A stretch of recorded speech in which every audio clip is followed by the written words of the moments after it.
We'll meet again, Lonesome Roads. Don't know where, don't know when, but I know we'll meet again some awful day. I'm Keith Olbermann in New York with today's first guest.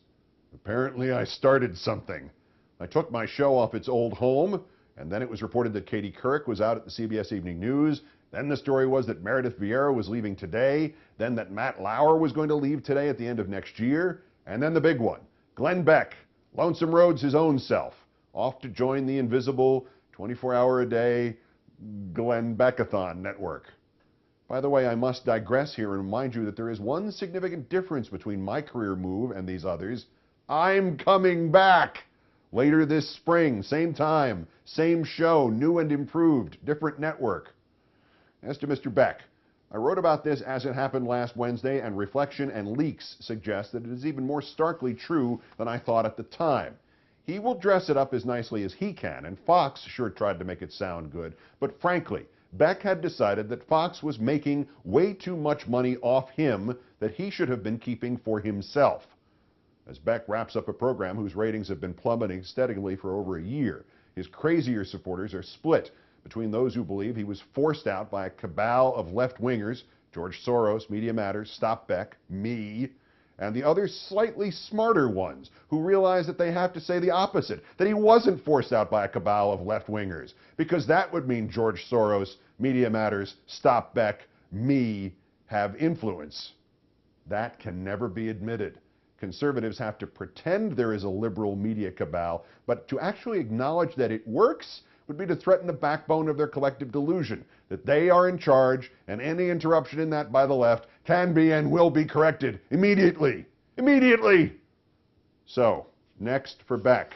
As I wrote last week, Beck sees some sort of all-Beck TV operation, some sort of hybrid of Oprah Winfrey's network and the original, and Howard Stern will admit this, overextended all-Stern radio empire. It turned out people were not interested in newscasts about Howard Stern. So what is Beck's likeliest future? I turned to the movie in which I found his prototype and his nickname, the Elia Kazan classic, A Face in the Crowd, a movie you must see. After the actual Lonesome Roads, played fiendishly and perfectly by Andy Griffith, is caught by an open mic on a national broadcast, disparaging his audience, he is nearly suicidal. His world is gone. A salesman who hates him, Walter Matthau, doing a southern accent and doing it well, offers him a picture of his post-self-destruction future. I think that without the political populist platform that Fox has provided Beck, the movie may be prophetic, as prophetic about Beck's future as it was about Beck. What he said was this: "Suppose I tell you exactly what's going to happen to you," Matthau asks. "You'll be back on television, only it won't be quite the same as it was before.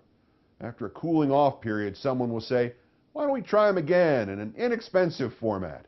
People's memories aren't too long.' And in a way, he'd be right. Some people will forget, some won't. You'll have a show, maybe not the best hour, the top 10, maybe not even in the top 50. You'll have a show, it just won't be quite the same as it was before. Then a couple of new fellas will come along, and soon a lot of your fans will be flocking around them. Then one day someone will ask, 'Whatever happened to, what's his name? You know, the one who was so big, the #1 fella a couple of years ago. He was famous. How can we forget a name like that?'" Sad but true, Glenn. Sad but true.